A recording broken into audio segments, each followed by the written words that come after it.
Have you ever been curious how the education system that you participate in was developed, or why it was developed the way it was? Maybe you asked yourself, why do I have to take this class? It doesn't pertain to my degree or my future employment plans. For instance, I'm an air traffic controller, but I had to take aerodynamics. It doesn't matter to me how an aircraft glides through the air, only that the aircraft continues to glide through the air without smashing into another aircraft. Maybe it was meteorology or trigonometry.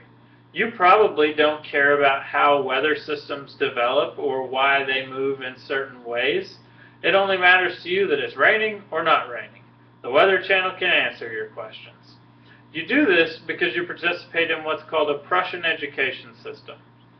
This education system was developed in none other than Prussia by King Frederick the Great in 1819.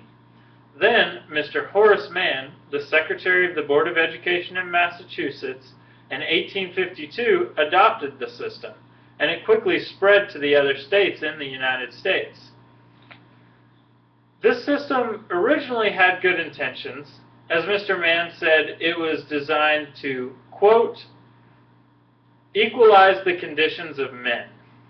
However, something strong to note is that it was designed to be much like a factory, to include the bells that signaled the end of the class period or the end of your work schedule if you were working at the factory.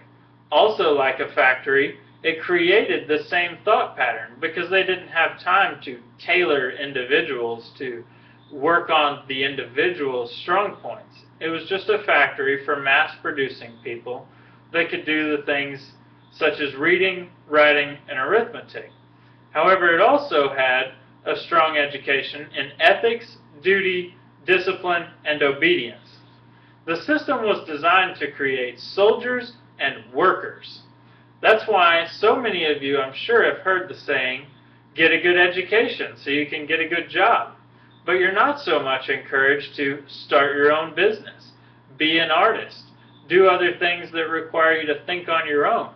You're simply encouraged to do what you're told.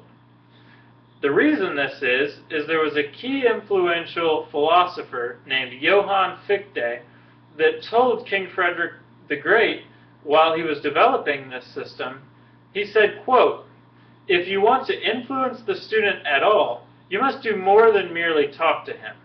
You must fashion him, and fashion him in such a way that he simply cannot will otherwise than what you wish him to will. In other words, he's saying you need to create an education system where the people do exactly what you want them to do, and they don't think that they can do other than that. A great example of that, personally, I wanted to be a pilot.